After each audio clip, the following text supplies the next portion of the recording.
Hello student, welcome back to my channel Samrat Kambi. Student, आज की इस वीडियो में आप लोगों को बताने वाला हूं कि बोर्ड परीक्षा में कॉपी आप कैसे लिखोगे। मेरे प्यारों, जो आप पढ़ने में कितना भी टैलेंट क्यों ना हो, जब तक आप बोर्ड परीक्षा में कॉपी लिखने का सही तरीका अगर आप लोगों को नहीं मालूम रहेगा, कभी भी आप लोग मेरे प्यारों जो 95% मार्क्स नहीं ला सकते हो। तो मेरे प्यारों जो आज की इस वीडियो में आप लोगों के बिल्कुल सटीक तरीका बताऊंगा कि बोर्ड एग्जाम में कॉपी कैसे लिखी जाती है। और मेरे पास हाई स्कूल का भी है और इंटरमीडिएट का भी है, तो दोनों कॉपियों को मैं डिटेल में भरकर और लिखकर आप लोगों को बताने वाला हूं, ताकि आप कोई भी एक पॉइंट मिस ना करो और आपका जो 95% का सपना है बिल्कुल पूरा हो पाए। मेरे प्यार बच्चों, बोर्ड परीक्षा में कॉपी कैसे लिखें, टॉपर ऐसे ही लिखते हैं तब जाकर उनका 95% मार्क्स आता है। तो मेरे प्यार जो बिल्कुल आज तक ऐसा वीडियो आप लोग पूरे यूट्यूब चैनल पर नहीं देखोगे, इतना स्पेशल वीडियो आप लोगों के लिए मैं बनाया हूं। देखिए, हैंड राइटिंग खराब हो तो बोर्ड परीक्षा में कॉपी कैसे लिखें कि पूरा नंबर मिले। मेरे प्यारों, जो आज की वीडियो में यह भी मैं खुद लिखकर आपको बताऊंगा कि अगर हैंड राइटिंग अगर आपकी खराब है, फिर भी आप मेरे प्यारों जो इतना अच्छे तरीके से लिखकर 95% मार्क्स ला सकते हो। इसके बाद कॉपी को कैसे लिखना प्रारंभ करना है, जिससे एग्जामिनर खुश हो जाए और पूरा का पूरा नंबर दे पाए। मेरे प्यारों, जो बहुत सारे बच्चों को बोर्ड एग्जाम की कॉपी लिखने का सही तरीका मालूम नहीं होता है, वो गलत ढंग से कॉपी लिख पाते हैं, जो कि उनका नंबर जो है मेरे प्यार बच्चों ज्यादा नहीं 40 से लेकर 45 नंबर तक ही रह पाता है। तो ऐसा नहीं होगा। आज की इस वीडियो को देखने के बाद मेरे प्यार बच्चों, जो मैं आप लोगों को तरीका बताऊंगा कॉपी लिखने का, अगर उस मेथड से अगर कॉपी आप लिखते हो, मेरे प्यार बच्चों 100 नहीं 110% गारंटी लेता हूं मेरे प्यार बच्चों कि आप 95% स्कोर करके आने वाले हो। तो अगर क्वेश्चन पेपर देखिए, अगर क्वेश्चन पेपर 70 नंबर का है, तो मेरे प्यारों जो गारंटी मेरे प्यारों जो कि आप 65 से प्लस स्कोर करके आओगे। अगर आपका 100 नंबर का है तो गारंटी है कि 95 प्लस स्कोर करके आने वाले हो। तो वही कह रहा है कि अगर 70-100 मार्क्स का है तो टॉपर स्टूडेंट लिखता है तो उसे इतना नंबर मिलता है, और सामान्य स्टूडेंट लिखता है तो उसको नंबर अलग अलग क्यों मिलते हैं। अगर वही सामान्य स्टूडेंट लिखेगा तो उसको वही 70 में 40 या 45 नंबर मिलेगा, और इधर आपके 60 या 65 नंबर मिलेंगे 100 में। तो मेरे प्यारों, जो आज का जो मेथड मैं आपको बताने वाला हूं, वो आपका एक टॉपर का मेथड बताने वाला हूं, जो कि आपको 70 में 65 और 100 में 95 प्लस स्कोर करके देने वाला है। और आपको बोर्ड पेपर में किस पेन का यूज करना है ये भी आपको बताऊंगा। और ये जो पेन से मैं लिख रहा हूं, इसका भी नाम मैं आप लोगों को बता दूंगा। पेन बहुत अच्छी है और अच्छी चलती भी है, मैं खुद लिख के दिखाऊंगा तो आप देख लीजिएगा कितना अच्छा चल रहा है। और क्वेश्चन पेपर में कोई प्रश्न नहीं आता है तो क्या करें ताकि पूरा नंबर मिल पाए। बहुत सारे बच्चे क्या करते हैं कि कुछ प्रश्न उनको नहीं आता है, या तो प्रश्न आधा आता है तो उनको वो छोड़ देते हैं। ऐसा नहीं करना है। कोई प्रश्न अगर आपको नहीं आता है तो मैं कैसा तरीका बताऊंगा कि आप उसको लिखकर अच्छा नंबर ला पाओगे। कोई भी प्रश्न छोड़ के नहीं आना है मेरे प्यारे बच्चों। तो चलिए, ये सारी चीजें मैं आज की इस वीडियो में डिस्कस करने वाला हूं।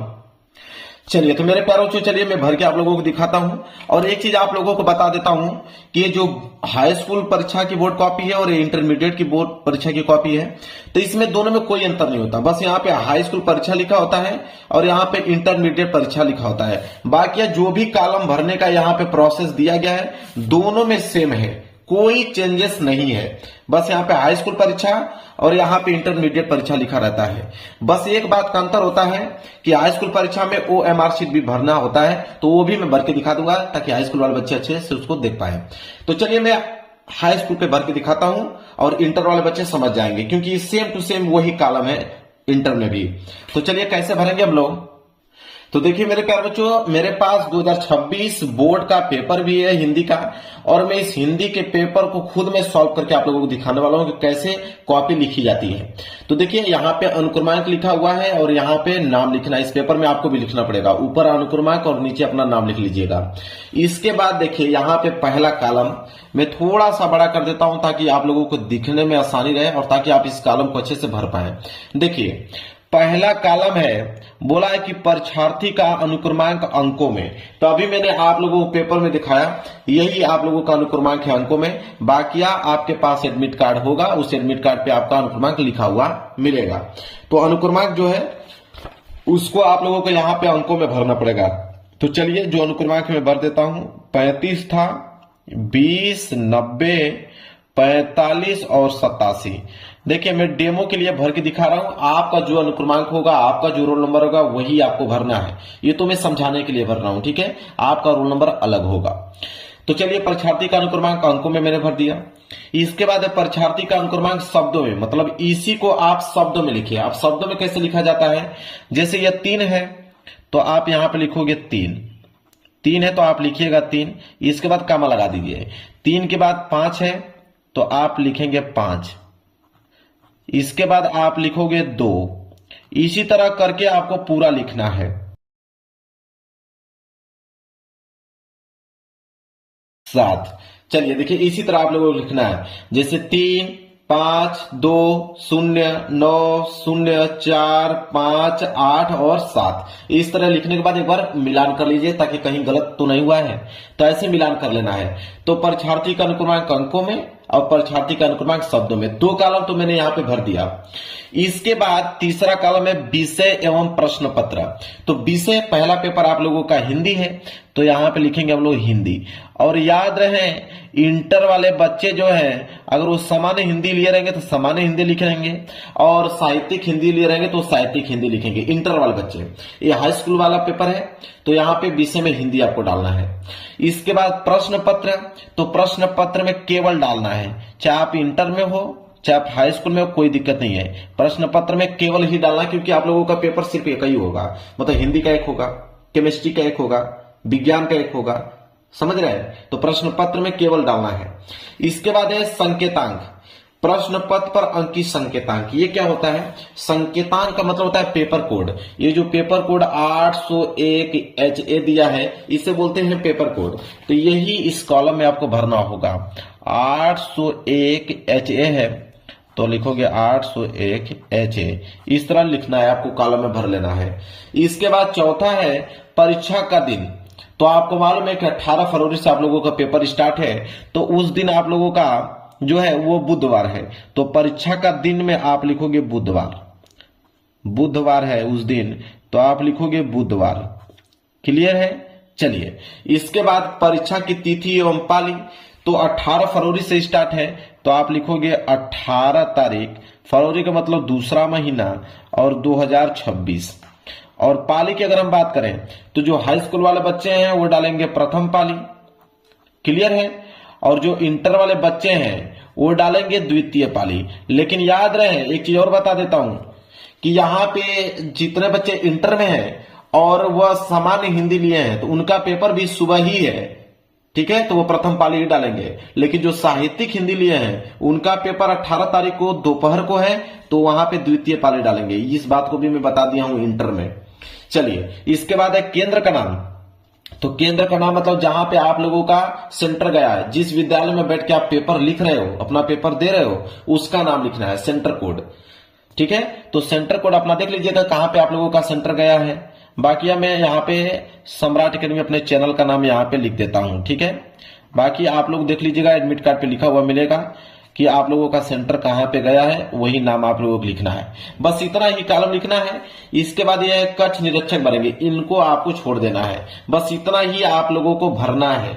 हाई स्कूल में और इंटर में भी सेम यही कॉलम है। देखिए इंटर में भी सेम टू सेम यही है, लेकिन हाई स्कूल में एक OMR शीट मिल जाती है, उसको भी भरना पड़ता है। तो चलिए मैं इसीलिए OMR शीट भी लेकर आया हूं ताकि आपको भर के बता पाऊं। देखिए OMR शीट में क्या होता है कि यहां पे प्रश्न पत्र पर मार्क सीरीज भरना होता है, मार्क सीरीज। अब मार्क सीरीज का होता है तो पेपर कोड मैंने जो बताया कि 801 HA, ये तो पेपर कोड हो गया।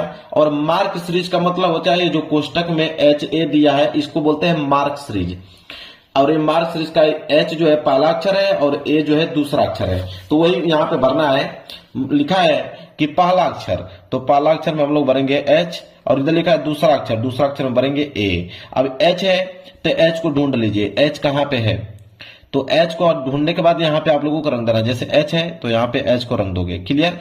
A है तो A को यहाँ पे क्या कर दोगे, रंग दोगे, ठीक है। बस इतना काम करना है, यहाँ पे हो गया।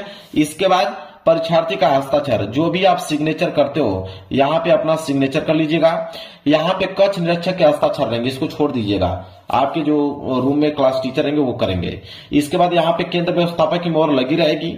इस कॉलम को छोड़ दीजिएगा, चित्रकला वाला है। नीचे आइएगा तो वही मार्क सीरीज, पहला अक्षर एच था, दूसरा अक्षर ए था, फिर यहाँ पे अपना सिग्नेचर कर लीजिएगा। इसके बाद इसको छोड़ दीजिएगा, कक्ष निरीक्षक करेंगे। यहाँ पे केंद्र व्यवस्थापक की मोहर लगी रहेगी और ये आपका चित्रकला वाला भरना होगा। बस इतना ही ओएमआर शीट है, बस हटा दीजिए इसको। अब मेन चीज आता है कि बोर्ड एग्जाम में कॉपी लिखोगे कैसे। ये तो आपने फ्रंट पेज भर दिया, तो बोर्ड एग्जाम की कॉपी लिखने के लिए इस पेज को आपको पलटना पड़ेगा। जब पेज को आप पलटोगे तो ये पहला पृष्ठ आपको देखने को मिलेगा, लेकिन ध्यान रहे मेरे प्यारे बच्चों कि ये लाइन में खींच के लेकर आया हूं। आप लोग जब पेपर देने जाओगे तो लाइनिंग यहाँ पे खींचा नहीं रहेगा, आपको खींचना पड़ेगा। तो जिस तरह मैं यहाँ पे डबल लाइनिंग खींचा हूं, आप भी स्केल की सहायता से स्केल लीजिएगा, इस तरह लाइनिंग आप लोगों को खींच देना हर एक पेज पे। तो लाइनिंग में खींच के लेके आया हूं ऑलरेडी, आप लोग खींच लीजिएगा एग्जाम में। तो लाइनिंग खींचने के बाद आपको सबसे पहला जो काम करना है वो आपको ऊपर रोल नंबर लिखना है। सबसे मेन जो काम है मेरे प्यार बच्चों वो है आपका रोल नंबर का। हर एक पेज पे आपको रोल नंबर लिखना ही पड़ेगा, ताकि आप लोगों का कोई भी कॉपी जो है वो बदल ना सके। रोल नंबर आपको लिखना ही पड़ेगा। अब देखिए मेरे प्यार बच्चों, यहाँ पे देखिए ये पेपर आप लोगों का है, क्लास 10th का पेपर है। तो इसमें क्लास 10th में क्या है मेरे प्यार बच्चों कि सबसे पहले ऑब्जेक्टिव क्वेश्चन आएगा और उस ऑब्जेक्टिव क्वेश्चन का आपको उत्तर ओएमआर शीट पे देना होगा। जैसे मैं एक एग्जांपल के लिए बता देता हूं, इसके बाद आप लोगों को खंड ब हल करके दिखाऊंगा, जो कि हाई स्कूल इंटर दोनों के लिए लाभदायक होंगे। ठीक है, तो आप देखिए इसमें क्या हाई स्कूल में ओएमआर शीट पे करना होता है। 20 बहुविकल्पीय प्रश्न दिया है। जैसे पहला प्रश्न मान लीजिए दिया हुआ है कि शुक्ल युग के लेखक नहीं है, 4 ऑप्शन दिया है, शुक्ल युग के लेखक कौन नहीं है। तो सबको मालूम है इसमें कि भारतेंदु हरिश्चंद्र जी, जो भारतेंदु हरिश्चंद्र जी है शुक्ल युग के लेखक नहीं है। तो पहले का डी सही है, तो आपको ओएमआर शीट ले लेना है। ओएमआर शीट आपने ले लिया, पहले का डी सही है, तो पहले में डी जाने के बाद यहाँ पे आपको रंग देना है। पहले का डी इस तरह आपको कलर कर देना है और नीचे पहले का डी सही है तो यहाँ पे पहले का डी इस तरह आप लोगों को भर देना है। ठीक है, यही काम करना है मेरे प्यारों, जो पूरा का पूरा 20 ऑब्जेक्टिव क्वेश्चन में। जैसे मान लीजिए पूस की रात कहानी के लेखक हैं, तो पूस की रात कहानी के लेखक तो मुंशी प्रेमचंद्र जी हैं, बी वाला सही है। तो बस यही काम करना है कि दूसरे का बी सही है तो आपको दूसरे में जाना है और बी वाले कॉलम को यहाँ पे अच्छे से कलर कर देना। इस तरह दूसरे का बी आपने रख दिया, इधर आपका दूसरे का बी है तो दूसरे का बी इस तरह लिख देना है। यही काम पूरा 20 को 20 बहुविकल्पीय प्रश्न में करना है। चलिए समझ में आ गया, कर लोगे, कोई दिक्कत नहीं है। चलिए यहां से चीजें स्टार्ट होंगी। खंड ब, इसको आपको बोर्ड एग्जाम की कॉपी पे करना होगा। खंड ब वर्णात्मक प्रश्न, देखिए कैसे करोगे, 1 नंबर एग्जामिनर नहीं काट सकता, इस बात की गारंटी लेता हूं। देखिए खंड ब वर्णात्मक प्रश्न है। देखिए सबसे पहले ऊपर आपकी हेडिंग होगी खंड ब। यहाँ पे सबसे पहले जो ऊपर हेडिंग डालोगे वो डालोगे खंड ब। इसके बाद सिंगल इन्वर्टेड कॉमा के अंदर उसको क्या कर देना है, क्लोज कर देना है। स्केल की सहायता से इसके नीचे आपको क्या कर देना है, अंडरलाइन कर देना है। खंड ब, कोई दिक्कत नहीं। खंड ब के बाद वर्णात्मक प्रश्न है, तो एक लाइन का गैप छोड़कर आप यहाँ पे नीचे डालोगे वर्णात्मक प्रश्न। वर्णात्मक प्रश्न, एक लाइन का गैप आपको छोड़ना ही है ताकि दिखने में जो है वह बिल्कुल साफ सुथरा दिखे। ठीक है, वर्णात्मक प्रश्न, इसको भी सिंगल इन्वर्टेड कॉमा के अंदर क्लोज कर दीजिए और स्केल के सहायता से इसके नीचे आप अंडरलाइन कर दीजिए। जो तरीका बता रहा हूं सेम टू सेम वही तरीका अपनाना, 1 नंबर एग्जामिनर काट नहीं सकता है। तो खंड ब, एक लाइन का गैप छोड़कर वर्णात्मक प्रश्न, यहां तक क्लियर है। चलिए इसके बाद प्रश्न संख्या 21 आ गया। 21वां प्रश्न करना है। बोला कि निम्नलिखित में से किसी एक गद्यांश पर आधारित सभी प्रश्न को उत्तर दीजिए।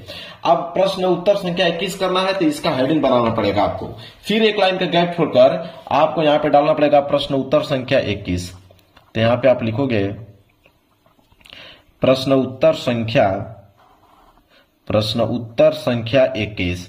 बिल्कुल साफ सुथरा लिखना है ताकि जो कॉपी चेक करने वाला हो उसको अच्छे से समझ पाए कि आपने क्या लिखा हुआ है। तो प्रश्न उत्तर संख्या आपने लिख दिया, फिर स्केल की सहायता से आपको इसके नीचे अंडरलाइन करना पड़ेगा कि प्रश्न उत्तर संख्या 21।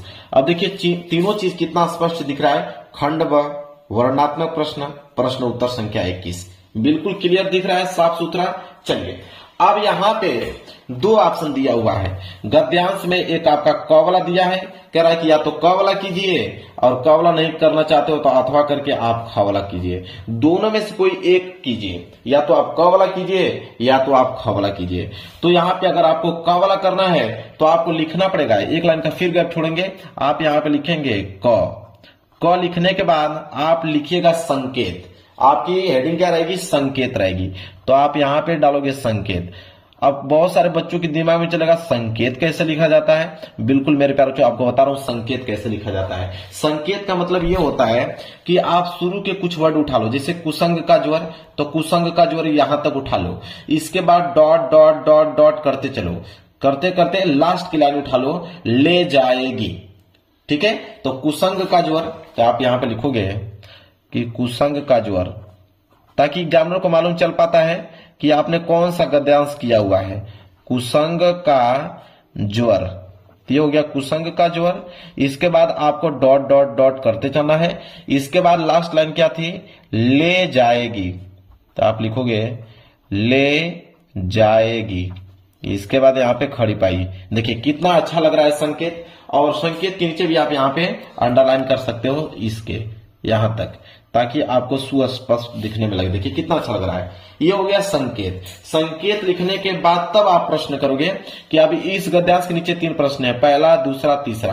पहला करने वाले हो कि उपयुक्त गद्यांश का संदर्भ लिखिए। अब पहला करने वाले हो तो एक लाइन का गैप छोड़ोगे, आप यहां डालोगे पहला। ठीक है, पहला डालने के बाद संदर्भ था, तो आपकी हेडिंग रहेगी संदर्भ। यहां पे हेडिंग आप बनाओगे संदर्भ, ये आपकी हेडिंग बन गया। और इसके नीचे भी आपको स्केल की सहायता से अंडरलाइनिंग करना पड़ेगा। जितना अंडरलाइनिंग करते चलोगे अच्छे से हर हेडिंग को, उतना अच्छा लगेगा। संदर्भ आपने यहाँ पे हेडिंग डाल दिया। अब संदर्भ लिखने का तरीका क्या है वो समझिए। देखिए संदर्भ में 2 ही चीज मेंशन किया जाता है कि लेखक का नाम और पाठ का नाम। तो लेखक और पाठ का नाम अगर आपको मालूम है तो संदर्भ बिल्कुल आसान तरीके से लिख पाओगे। हालांकि जब मैं इस गद्यांश को पढ़ूंगा कि कुसंग का ज्वर सबसे भयानक होता है, यह केवल नीति और सद्विति का विनाश नहीं करता बल्कि बुद्धि का भी क्षय करता है। जब मैं पढ़ूंगा तो मुझको मालूम चल जाएगा ये तो मित्रता चैप्टर से लिया गया है और इसके लेखक आचार्य रामचंद्र शुक्ल जी हैं। तो मुझे मालूम चल गया। अब उसको लिखना कैसे है तो वो समझिए। तो लिखने का तरीका यह है, सबसे पहले आप लिखोगे प्रस्तुत गद्यांश, क्योंकि गद्यांश है तो आप सबसे पहले लिखोगे प्रस्तुत गद्यांश। तो लिखोगे प्रस्तुत गद्यांश। प्रस्तुत गद्यांश हमारी पाठ्य पुस्तक, प्रस्तुत गद्यांश हमारी पाठ्य पुस्तक, हमारी पाठ्य पुस्तक। बिल्कुल मेरे प्यारों जो घबराना नहीं है, आपको शांति दिमाग से अच्छे से लिखना है। 3 घंटे 15 मिनट के अंदर सारा का सारा क्वेश्चन पेपर करना है। तो प्रस्तुत गद्यांश हमारी पाठ्य पुस्तक। अब मेरे प्यारे बच्चों हिंदी, तो हिंदी को आपको ब्लैक पेन से लिखना है और सिंगल इन्वर्टेड कॉमा के अंदर क्लोज करना है। इस बात को अच्छे तरीके से नोट कर लो। जब आप हिंदी वर्ड लिखोगे कि पुस्तक हिंदी, तो हिंदी को आपको ब्लैक पेन से लिखना है और सिंगल इन्वर्टेड कॉमा अंदर क्लोज कर देना है। तो प्रस्तुत गद्यांश हमारी पाठ्य पुस्तक हिंदी के गदखंड। अब गदखंड को भी आपको ब्लैक पेन से ही लिखना है। जो बता रहा हूं वैसे लिखोगे, 95 से प्लस ही स्कोर आने वाला है आप लोगों का। गदखंड फिर सिंगल यूनिट का अंदर क्लोज कर दो। तो प्रस्तुत गद्यांश हमारी पाठ्य पुस्तक हिंदी के गदखंड में संकलित, तो गदखंड में संकलित, गदखंड में संकलित। अब चैप्टर का नाम लिखना है, तो मित्रता चैप्टर से लिया गया है, तो मित्रता चैप्टर को भी आप ब्लैक पेन से लिखोगे। मित्रता चैप्टर से लिया गया है तो मित्रता लिखोगे और सिंगल इन्वर्टेड कॉमा अंदर उसको क्लोज कर दोगे। तो लिखोगे मित्रता नामक पाठ से लिया गया है, मित्रता नामक पाठ से लिया गया है, नामक पाठ से लिया गया है, लिया गया है, ऐसे लिखना है। लिया गया है खड़ी पाई। जिसके लेखक, लेखक का भी तो नाम लिखना है, तो आप लिखोगे जिसके लेखक। अब जिसके लेखक कौन है, तो इनके लेखक आचार्य रामचंद्र शुक्ल जी हैं। तो इनको आप किस पेन से लिखोगे? ब्लैक पेन से। आचार्य है तो आप लिखोगे आचार्य रामचंद्र शुक्ल, तो आचार्य रामचंद्र शुक्ल। ऐसे ब्लैक पेन से आप लिखोगे और इनको भी आप सिंगल इन्वर्टेड कामा के अंदर क्लोज कर दोगे। अब यह हुआ प्रॉपर संदर्भ लिखने का तरीका। मैं खुद अपने हाथों से लिख के आपको दिखाया कि प्रस्तुत गद्यांश हमारी पाठ्य पुस्तक हिंदी के गद्य खंड में संकलित मित्रता नामक पाठ से लिया गया, जिसके लेखक कौन है? आचार्य रामचंद्र शुक्ल है। क्लियर है? अब आपको मालूम चलेगा संदर्भ कैसे लिखा जाता है। चलिए, पहला प्रश्न हो गया। दूसरा है कि गद्यांश के रेखांकित अंश की व्याख्या कीजिए। 2 नंबर इसमें भी मिलेगा। तो अब रेखांकित अंश की व्याख्या करना है तो आप एक लाइन का गैप छोड़िए। एक लाइन का गैप छोड़ने के बाद यहां पर डालेंगे आप दूसरा। ठीक है, आप यहां पे डालेंगे दूसरा हेडिंग, रेखांकित अंश की व्याख्या। तो आप यहां पे डालेंगे रेखांकित अंश की व्याख्या। हेडिंग मेरे प्यारे बच्चों बिल्कुल क्लियर साफ सुथरा होना चाहिए। बिना हेडिंग के मेरे प्यारे बच्चों आपकी कॉपी अच्छी नहीं होगी और नंबर आपके काट लिए जाएंगे। तो रेखांकित अंश की व्याख्या, आपने हेडिंग बना लिया, फिर इसको भी स्केल की सहायता से आप क्या करोगे? अंडरलाइनिंग करोगे। ठीक है, जो बता रहा हूं उस तरह आप कीजिएगा। 1 नंबर एग्जामिनर अच्छा आकर भी नहीं काट सकता है। रेखांकित अंश की व्याख्या, हेडिंग आपने डाल दिया। इसके बाद क्या है, जहां तक अंडरलाइन किया गया उसका व्याख्या बताना है कि कुसंग का जोड़ सबसे भयानक होता है। यह केवल नीति और सद्वृत्ति का विनाश नहीं करता बल्कि बुद्धि का भी क्षय करता है। तो इसका मेरे प्यारों जो आप लोगों को व्याख्या बताना है तो आप लिख सकते हैं कि शुक्ल जी कहते हैं कि बुरी संगति घातक बुखार के समान हानिकारक होती है। जिस तरह कोई व्यक्ति यदि भयानक जोर से ग्रसित हो तो वह जोर उनके शरीर को नष्ट कर देता है। इसी तरह आप लोग जो भी इस अंडरलाइन दिया गया उसका आप व्याख्या कर लीजिएगा। जब आप व्याख्या करोगे ज्यादा बढ़ा चढ़ाकर व्याख्या नहीं करना है। व्याख्या आपको मेरे प्यारे बच्चों जो करना है कम से कम 3 से 4 लाइन में। ठीक है, क्योंकि 2 नंबर मिलने वाला एग्जामिनर जानता है कि 2 नंबर के लिए कितना व्याख्या किया जाता है। तो यहां पे आप कम से कम 2 से 4 लाइन में अच्छे तरीके से एक्सप्लेन करके व्याख्या कर दीजिए। अब ये पेज आपका भर गया। पेज आपका जब भर जाए तो आप नीचे यहां पे लिखिए पीटीओ। क्या लिखेंगे? पीटीओ। पीटीओ मतलब पेज टर्न ओवर।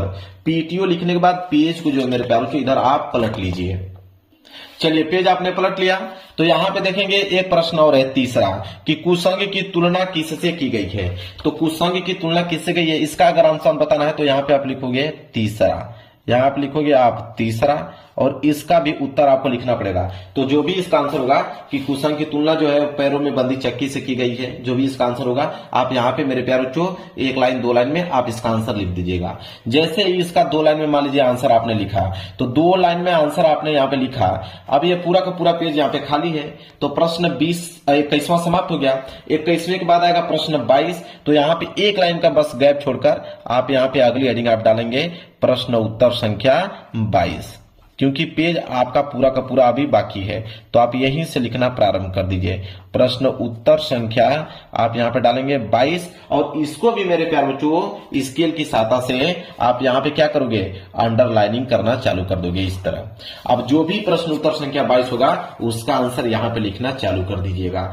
ऐसे करके सारे के सारे प्रश्नों को आपको जवाब देना है। अगर ऐसे लिखोगे मेरे प्यारे बच्चों, गारंटी लेता हूं एग्जामिनर 1 नंबर आप लोगों का काट नहीं सकता है।